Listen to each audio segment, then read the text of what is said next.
237টি আসনে নিজেদের প্রাথমিক প্রার্থী চূড়ান্ত করেছে বিএনপি। এখনও বাকি 63টি আসন। কোথাও কোথাও পুরো জেলা, অনেক জেলায় একাধিক আসনও চূড়ান্ত করেনি বিএনপি। ঢাকার 20টি আসনের মধ্যে 7টি ফাঁকা রেখেছে দলটি। আসনগুলো হলো ঢাকা 7, 9, 10, 13, 17, 18 ও ঢাকা 20। এই ফাঁকা 7টি আসনের দিকে সবার চোখ। এই আসনগুলোর মধ্যে ঢাকার বেশ কয়েকজন হেভিওয়েট প্রার্থী রয়েছেন। হেভিওয়েট প্রার্থীদের মধ্যে বাদ পড়েছেন বিএনপির চেয়ারপারসনের উপদেষ্টা আব্দুস সালাম, যুগ্ম মহাসচিব হাবিবুন-নবী খান সোহেল, মহিলা দলের সভাপতি আফরোজা আব্বাস, আন্তর্জাতিক বিষয়ক সম্পাদক ব্যারিস্টার নাসিরউদ্দিন আহমেদ অসীম, কেন্দ্রীয় নেতা মীর নেওয়াজ আলী সহ অনেকে। তাদের প্রার্থিতা না পাওয়ায় জনমনে প্রশ্ন উঠেছে।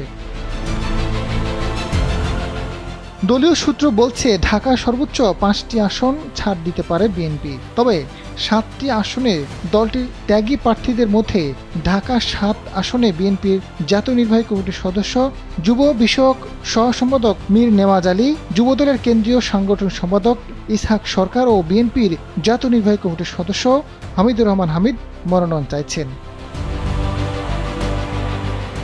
ঢাকা 9 আসনে আলোচনায় রয়েছেন বিএনপির যুগ্ম মহাসচিব হাবিবুন-নবী খান সোহেল, মহিলা দলের সভাপতি আফরোজা আব্বাস ও নির্বাহী কমিটির সদস্য হাবিবুর রশিদ হাবিব। ঢাকা 10 আসনে মনোনয়ন চান বিএনপির আন্তর্জাতিক বিষয়ক সম্পাদক ব্যারিস্টার নাসিরউদ্দিন আহমেদ অসীম ও নির্বাহী কমিটির সদস্য রবিউল আলম রবি। ঢাকা 13 আসনে বিএনপির চেয়ারপারসনের উপদেষ্টা আব্দুস সালাম। ঢাকা 17 আসনে সেভাবে হেভিওয়েট কোনো প্রার্থী মনোনয়ন চাননি।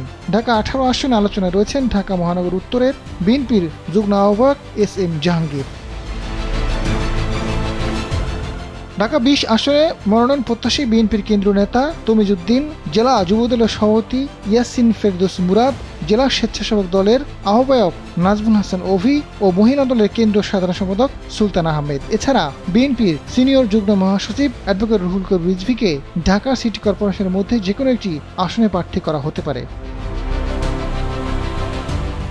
ঢাকায় শরিকদের জন্য কয়েকটি আসন ছাড়লেও আরও 3টি ছাড়তে পারে বিএনপি।